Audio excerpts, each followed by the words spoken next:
하나님 감사합니다. 오늘도 이 새벽에 우리 예배를 기쁘게 받아주시고 예배하는 저희들을 축복해 주시옵소서. 예수님 이름으로 기도드립니다. 아멘. 321장으로 찬송합니다. 321장, 통일찬송가는 351장.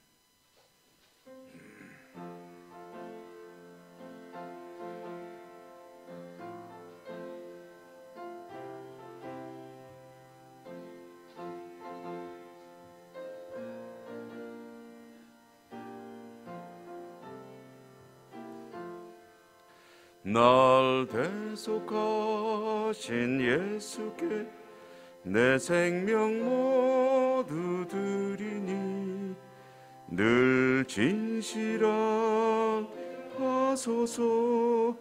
내 구주 예수여, 나 그주의 살리라.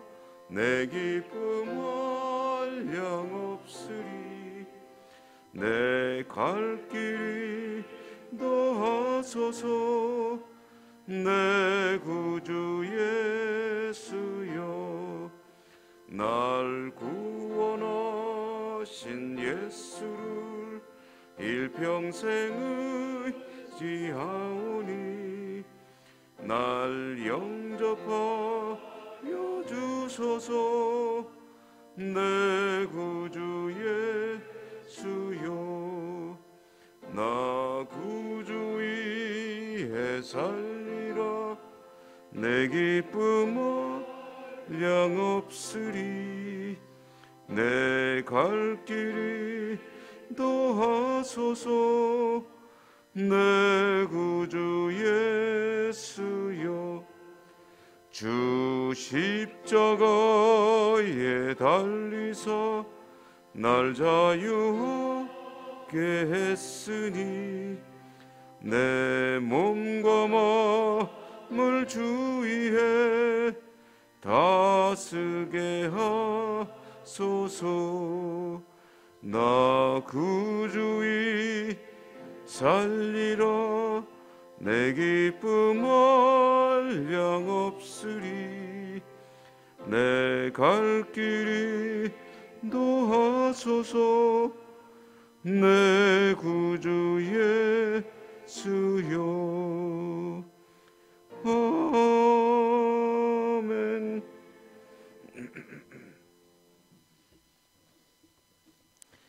창세기 50장입니다. 창세기 50장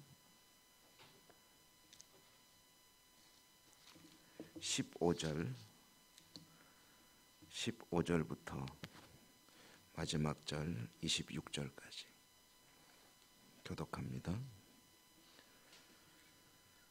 요셉의 형제들이 그들의 아버지가 죽었음을 보고 말하되, 요셉이 혹시 우리를 미워하여 우리가 그에게 행한 모든 악을 다 갚지나 아니할까 하고,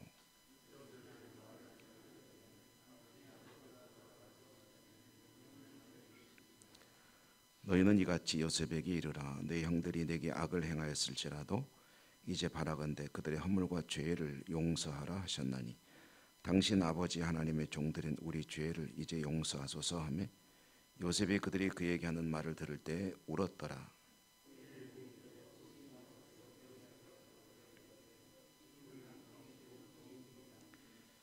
요셉이 그들에게 이르되, 두려워하지 마소서. 내가 하나님을 대신하리이까.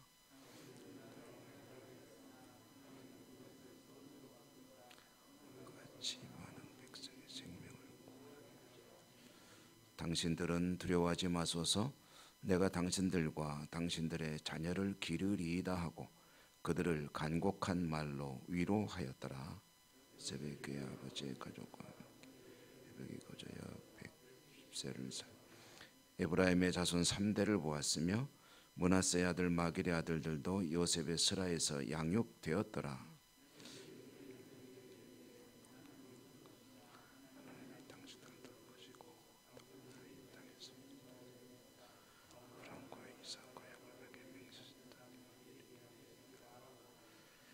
요셉이 또 이스라엘 자손에게 맹세시켜 이르기를 하나님이 반드시 당신들을 돌보시리니 당신들은 여기서 내 해골을 메고 올라가겠다 하라 하였더라. 요셉이 110세의 죽음에 그들이 그의 몸에 향 재료를 넣고 애굽에서 입관하였더라. 아멘. 오늘도 주님 은혜가 함께 하시기를 기원합니다. 창세기 끝나는 이야기입니다. 요셉이 애굽 땅에서 110세에 죽었다. 그래서 이제 그를 장례하는 그 이야기로 끝나는데요. 110세니까 요셉이 보통 한 17세쯤에 이집트로 갔다라고 이제 보면 한 100년 가까이 이집트에 산 거죠. 그 세월을 살고 결국은 또 죽음을 맞이하고 그를 입관하였더라 하는 이 대목을 읽을 때 또 가슴이 짜릿해 옵니다. 사람의 인생 참 93년 그 정도를 이집트에서 살면서 요셉에게 일어났던 일들, 그리고 그 삶을 이제 돌아보면 그야말로 파노라마와 같이 지나가겠죠. 인생은 이렇게 참 화려할 때도 있고 시련의 때도 있지만 언젠가 끝날 때가 있다 하는 것이 오늘 성경이 또 한 번 우리에게 들려주는 그런 이야기입니다. 야곱이 죽었을 때 오늘 이야기 시작되는 부분 대목에 보면 아버지 야곱이 죽자 요셉의 형들은 이제 다시 또 근심하게 됩니다. 요셉이 그동안에는 우리에게 잘 대해줬는데 그게 아마 효성스러운 요셉이 아버지 때문에 그랬을 수도 있다. 아버지가 돌아가셨으니 요셉이 자기 속에 이제 감추고 있던 그 칼을 휘두를지도 모른다. 우리가 요셉에게 사실 못할 짓을 저지르지 않았느냐. 이 보면은요, 요셉은 용서했지 않습니까? 요셉은 이제 그 일을 다 잊어버렸습니다. 그런데 형들은 잊지 못합니다. 이게 우리 속담으로 때린 사람은 잠 못 자고 얻어맞은 사람은 속 편하게 자는 것과 같은 거겠죠. 용서했기 때문에 요셉에게는 아무 그런 찌꺼기가 남아있지는 않습니다. 그리고 용서할 수 있었던 원동력은 그거죠. 이게 다 하나님의 역사다. 사실 인간은 참 여러 가지 일들을 겪으며 살죠. 분노하고 슬퍼하고 즐거워할 때도 있고 그리고 괴로울 때도 있고 고통스러울 때도 있고 이런 많은 일들이 일어나고 거기에 일일이 자신의 감정에 따라 반응하며 살아가지만 하나님께서 이 모든 일들을 다 활용하시고 사용하시고 때로는 계획하시고 이끌어 가시며 결국은 선으로 이제 매듭을 지으시는 그 일을 하시기 때문에 그 사실을 믿을 때 나에게 해를 끼친 사람까지도 용서하고 품을 수 있다 하는 것이 이제 요셉의 신학이죠. 요셉은 그와 같은 그런 자신의 하나님의 은혜 해석을 가지고 이제 형들을 용서했습니다. 이미 끝났습니다. 그런데 형들은 안 끝났습니다. 왜냐? 자신들의 문제가 해결이 안 된 거거든요. 가해자로서 피해자는 괜찮다고 그랬지만 자신들은 아무리 생각해도 만약에 입장을 바꿔놓고 생각한다면 자기는 그럴 수 없거든요. 그 차이가 뭡니까? 어떤 일이든지 하나님의 역사라고 생각하는 사람과 그렇지 않은 사람의 차이입니다. 용서를 할 수 있는 가장 중요한 동기는 하나님께서 이 일 가운데도 뜻이 있으시다. 그러므로 하나님의 뜻으로 받아들이면 모든 것이 합력하여 하나님께 영광이 되고 나에게 기쁨으로 또 좋은 일로 이제 다가오게 된다 하는 그런 확신이죠. 이 확신이 있으면 모든 것을 다 감사로 받을 수 있게 되고 최근에 감사에 대한 이야기를 많이 하는데 감사한 일이죠. 하나님 이것도 감사합니다. 저것도 감사합니다. 라고 말할 수 있게 되는 것이죠. 그러므로 요셉은 걱정하고 있는 형들을 다시 한번 안심시킵니다. 그래서 오늘 말씀에 창세기 45장에 나왔던 말씀을 똑같이 반복하죠. 하나님께서 하신 일인데 내가 왜 형들을 안갚음을 하겠느냐. 그러니 안심하라. 내가 형들을 다 돌보고, 타국 땅에서 특히 내가 안 돌보면 사실은 형들은 언제 어떻게 될지 모르죠. 그러니까 이제 형들을 내가 돌보겠다. 근데 이 말이 사실 그대로 이루어집니다. 요셉이 죽은 후에는 상황이 바뀝니다. 요셉이 살아있는 동안에는 내 혈족들을 돌보겠다 하니까 거기서 대우받고 잘 살았거든요. 요셉이 죽고 요셉을 알지 못하는 바로가 그 뒤를 이을 때, 이제 그때부터 이스라엘 백성들의 삶은 힘들어진다 하는 이제 그 상황도 우리가 나중에 출애굽기에서 읽게 되죠. 하나님의 은혜를 우리가 받고 싶어 합니다. 하나님의 은혜를 품고 살고 싶어 하죠. 하나님 보시기 기쁘시고 즐거운 하나님의 사람으로 살고 싶어 하는데, 근데 그것은 다른 데 있지 않습니다. 내가 무엇을 해서 하나님에게 이제 헌신하고 뭔가 공헌하고 기여하는 것도 귀한 일입니다. 그런데 그보다 더 우선되는 것은 하나님의 마음을 좀 바르게 알고 하나님의 마음의 조화로움. 그래서 그것을 이제 다윗을 보고 하나님 말씀하셨죠. 내 마음에 합한 자로다. 나에게 정말 기쁨을 주는, 내 마음을 잘 아는 그런 사람이로다. 내 마음에 꼭 드는 사람이로다. 내 마음에 합한 사람. 그러니까 하나님의 은혜 받은 사람으로 살기를 원한다면 하나님의 마음을 아는 사람으로 사는 것이 참 중요합니다.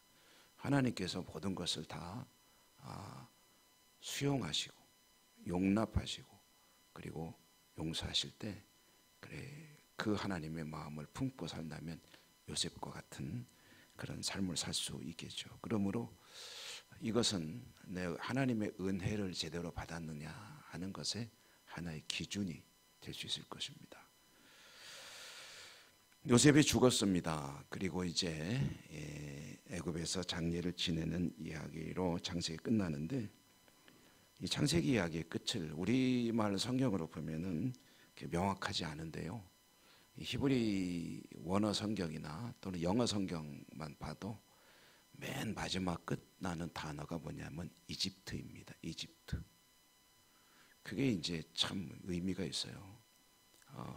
요셉이 마지막으로 유언하는 것이 이제 요점만 말하면 하나님이 언젠가 우리들을 이 땅에서 이끌어내실 것이다. 그때 내 유고를 함께 가지고 가라 하는 이제 유언을 남기는데, 근데 이제 그리고 끝나는 말이 이집트.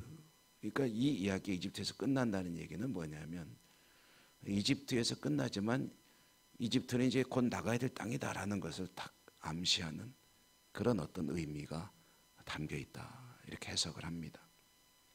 창세기 끝은 이집트입니다. 그런데 이집트는 하나님의 약속의 백성들이 영원히 살 수 있는 것도 아니고 살아서는 안 되는 곳입니다. 그러므로 떠나야 될 곳이다. 떠나야 될 곳이지만 거기에 머무르고 있다. 그럼 그 다음엔 무슨 얘기가 나오겠습니까? 떠나는 이야기죠. 그게 이제 출애굽기로 이어지는 것이죠. 이거 우리 인생의 어떤 도식과도 같은 것이 아닐 수가 없죠. 우리는 우리 영원히 사는 곳에 사는 게 아닙니다. 우리가 사는 것은 나그네의 인생이고요. 나그네로 살아가는 이 땅에서 아주 길게 사는 것 같지만 그러나 언젠가는 떠나야 되는 것이고 가야 하는 곳이 어디입니까? 하나님의 약속이 있는 곳. 그것은 하나님의 나라이죠. 그러므로 이제 요셉은 믿음의 사람은 통찰합니다. 여기가 끝이 아니고 하나님의 약속 있는 곳으로 우리는 가야 된다. 그때 내 유고를 반드시 가지고 가라. 유언을 남기는 것이고요. 지금 우리도 이 땅을 살아가고 있지만 결국 우리의 종착역은 어디냐? 주님 곁에서 영원히 사는 것이다. 그것을 바라보는 사람은 그 날을 기대하며 그 하나님께서 기뻐하시는 믿음의 삶을 사는 것이죠. 이 땅만을 바라보는 사람들은 여기가 다인 줄 알겠죠. 여러분, 오늘도 주님 나라를 바라보는 복된 하루의 삶이 되시기를 주님 이름으로 축복합니다. 은혜로우신 하나님 감사합니다. 창세기 야곱의 죽음, 요셉의 죽음으로 하나님께서 창세기를 맺으시고, 그러나 그들이 떠나야 될 땅에 여전히 머물고 있으므로 이제는 곧 그들이 그곳을 떠나는 이야기를 들려주실 것이다 하는 것을 보면서 저희들은 창세기를 이제 덮습니다. 창세기 말씀을 읽어오는 동안에 주신 하나님의 은혜들을 가슴속에 잘 간직하고 하나님 마음에 합한 자로 살아가는 저희 모두가 되게 하여 주시옵소서.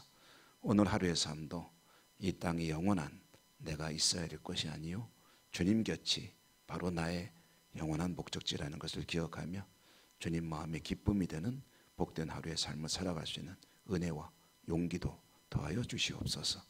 오늘 우리 하나님의 약속의 말씀을 붙들고 또 기도합니다. 우리의 기도를 들으시고 축복해 주시옵소서. 예수님 이름으로 감사하고 기도 올리옵나이다. 아멘. 하늘에 계신 우리 아버지 이름을 거룩하게 하시며 아버지의 나라가 오게 하시며 아버지의 뜻이 하늘에서와 같이 땅에서도 이루어지게 하소서. 오늘 우리에게 일용할 양식을 주시고 우리가 우리에게 잘못한 사람을 용서하여 준 것 같이 우리 죄를 용서하여 주시고 우리를 시험에 빠지지 않게 하시고 악에서 구하소서. 나라와 권능과 영광이 영원히 아버지의 것입니다. 아멘.